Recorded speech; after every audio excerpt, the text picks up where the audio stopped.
விருதுநகர் மாவட்டத்தில் ஸ்ரீவில்லிபுத்தூர் மற்றும் அதன் சுற்றுவட்டார பகுதிகளில் கனமழை பெய்து வருகிறது. தொடர்பான கூடுதல் விவரங்களோடு இணைகிறார் செய்தியாளர் கணேஷ். விவரங்களை பதிவு செய்யலாம். பாலா, தமிழகம் முழுவதும் மேற்கு தொடர்ச்சி மலையை ஒட்டியிருக்கக்கூடிய மாவட்டங்களில் கனமழைக்கு வாய்ப்பு என வானிலை ஆய்வு மையம் ஏற்கனவே தெரிவித்திருந்திருக்கிறது. அதன் அடிப்படையில் மேற்கு தொடர்ச்சி மலையை ஒட்டியிருக்கக்கூடிய ஸ்ரீவில்லிபுத்தூர் மற்றும் அதன் சுற்றுவட்டார பகுதிகளான இந்திரா நகர், கிருஷ்ணன் கோவில், ராமச்சந்திராபுரம், மல்லி, மம்சாபுரம் உள்ளிட்ட பகுதிகளில் கடந்த ஒரு மணி நேரத்திற்கும் மேலாக தொடர்ந்து பலத்த காற்றுடன் கூடிய கனமழை பெய்து வருகிறது. காற்றின் வேகம் அதிகமாக இருப்பதன் காரணமாக சாலையில் செல்லக்கூடிய வாகன ஓட்டிகள் கடும் அவதிக்குள்ளாயிருக்கிறார்கள். தொடர்ந்து மழையின் வேகமும் அதிகரித்திருக்கிறது. மழை கிட்டத்தட்ட ஒரு மணி நேரத்திற்கும் மேலாக நல்ல மழை பெய்து வருகிறது. பாலா, நன்றி கணேஷ். விரிவான விவரங்களை பதிவு செய்தமைக்கு. இதேபோன்று நெல்லை கொக்கரக்குளத்தில் வெயிலின் பாதிப்பை தடுக்க சிக்னலில் அமைக்கப்பட்டிருந்த பசுமை பந்தல் கம்புகள் உடைந்து கீழே விழுந்ததால் பரபரப்பு ஏற்பட்டது. தொடர்பான கூடுதல் விவரங்களோடு இணைகிறார் மண்டல தலைமைச் செய்தியாளர் சிவமணி. விவரங்களை பதிவு செய்யலாம்.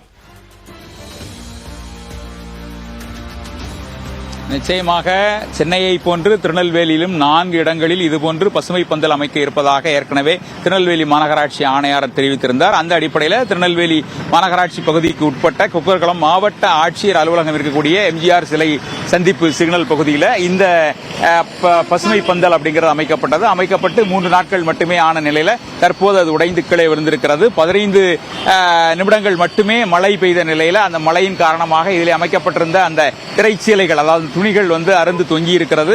அதன் காரணமாக அவ்வழியாக உயரமாக சென்ற லாரி ஒன்று அந்த துணிகளை இழுத்து சென்ற நிலையில முழுமையாக உடைந்து சாலையில் விழுந்திருக்கிறது.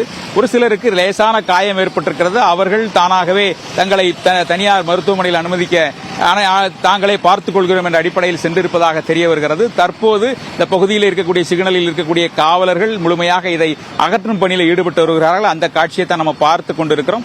3 நாட்கள் மட்டுமே ஆன நிலையிலே சரியான முறையில் இந்த பந்தல் அமைக்காததே இது கீழே விழுந்ததற்கான காரணம் என கூறப்படுகிறது.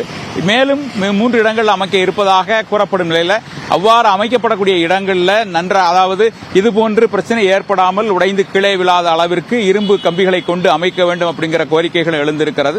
தற்போது ஒரு 15 நிமிட மழைக்கே தாக்குப்பிடிக்காத அளவில் அந்த திரைச்சீலைகள் கீழே அருந்து தொங்கி இருக்கக்கூடிய நிலையில தான் இந்த விபத்து ஏற்பட்டதாக தெரிகிறது. இந்த பகுதியில் அந்த வழியாக சென்ற உயரமான லாரி ஒன்று இழுத்து சென்றதால் இது போன்ற சம்பவம் நடந்திருக்கிறது. இதை அப்புறப்படுத்தும் பணிங்கிறது தற்போது நடைபெற்று வருகிறது. இது இனிமேல் இது போன்ற சம்பவங்கள் நடக்காமல் பாதுகாப்பாக அமைக்க வேண்டும் அப்படிங்கிறதா மக்களின் கோரிக்கையாக இருக்கிறது. பாலா, நன்றி சிவமணி. விரிவான விவரங்களை பதிவு செய்தமைக்கு.